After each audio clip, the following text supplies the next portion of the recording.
Planning क्या होती है या फिर कितने टाइप्स की होती है, ठीक है। हम क्या लिखा है, सबसे पहले क्या है हमारा लॉन्ग टर्म प्लानिंग, फिर शॉर्ट टर्म है, फिर फिजिकल प्लानिंग है, फिर ऑपरेशनल प्लानिंग है, फिर लेवल ऑफ प्लानिंग है, फिर क्या है लास्ट में है ऑब्जेक्टिव बेस्ड प्लानिंग, ठीक है। तो सबसे पहले हम जानेंगे कि लॉन्ग टर्म प्लानिंग क्या होती है या फिर हम लॉन्ग टर्म प्लानिंग हम किसे कहते हैं, ठीक है।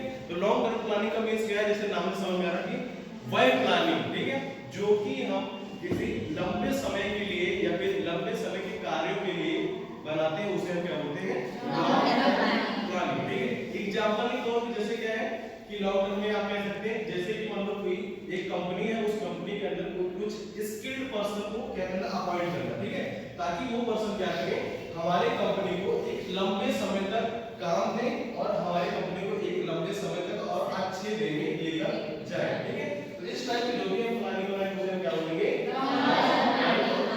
ठीक है।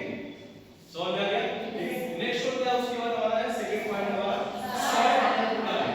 शॉर्ट टर्म मींस क्या है, जैसे कि वह प्लानिंग जिसको हम कुछ समय के लिए या फिर शॉर्ट टर्म के लिए बनाए, ठीक है। जैसे क्या होता है, कोई कंपनी में डेली बेसिस पे काम होते हैं, ठीक है, कुछ हफ्ते भर के लिए काम होते हैं, कुछ एक साल के लिए काम होते हैं, उसके बाद खत्म हो जाते हैं, ठीक है। तो इस टाइप से जो भी हम प्लानिंग बनाएंगे, मान लो जैसे केवल एक दिन का काम है, तो अगर हम एक दिन के लिए केवल प्लानिंग बनाते हैं, ठीक है, तो उसे क्या बोलेंगे हम डेली बेसिस प्लानिंग करना, ठीक है। तो वो किसके अंदर आएगा, हमारा शॉर्ट टर्म प्लानिंग के अंदर, ठीक है। जब मान लो जैसे हम एक हफ्ते के लिए कोई प्लानिंग बनाते हैं, मान लो एक हफ्ते का हमारा बनाते हैं, तो उसे हम बोलेंगे एनुअल प्लानिंग, ठीक है। तो ये सब किसके अंदर आएंगे, हमारे शॉर्ट टर्म प्लानिंग के अंदर आएंगे। और